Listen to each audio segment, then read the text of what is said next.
Our minds allow us to imagine, create, form connections, and solve problems.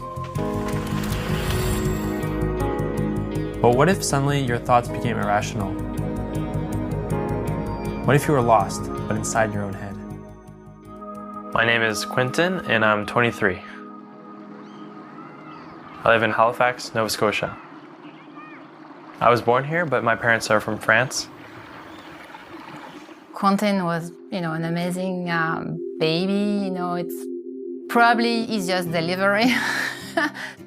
Well, so he was a very curious child, loves playing with Legos and building and drawing. I was always playing different sports, but I think the one sport I stuck with till now is soccer. He actually presented a couple of science fair projects, and then he was selected to go to the national level, so he went to Ottawa. I was in grade 8 at the time. Yeah, I won a bronze medal in science and mathematics, and then an award in astronomy. By grade 11, everything was on track. I had really good grades, and I had great friends. My dad decided to take a sabbatical for 7 months, so our family was living in Mexico.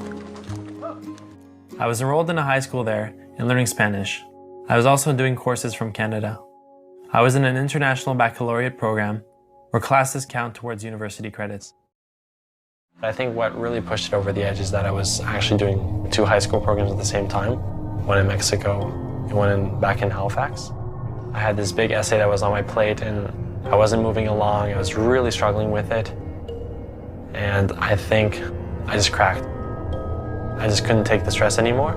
And that's probably where the psychotic episode came from. For example, I would see a red car outside just going down the street. And then for some reason I would see like a red flower. And I would try to connect the dots.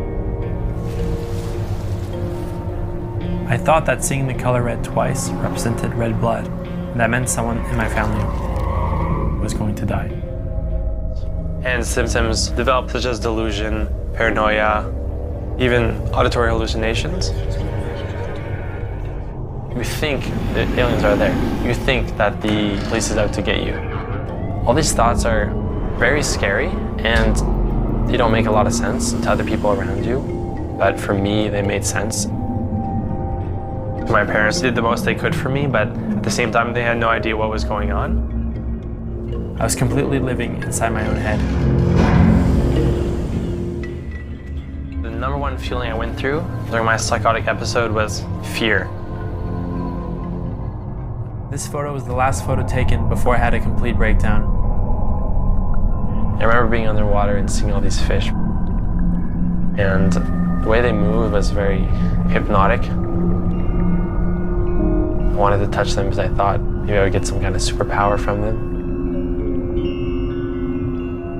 This is probably the most vivid part of my memories, is that I went straight to the surface, which was something you shouldn't do when you're diving. I got in the ship and I wasn't even talking to anyone. I was just in my own world.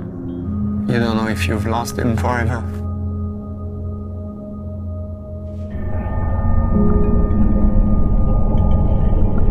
We had to keep an eye on him. We had to keep the window closed. In these states, he might just walk out and jump.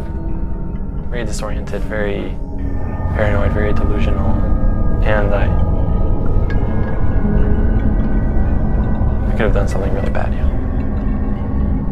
It's unknown if schizophrenia is something that you're born with or if something that happens later.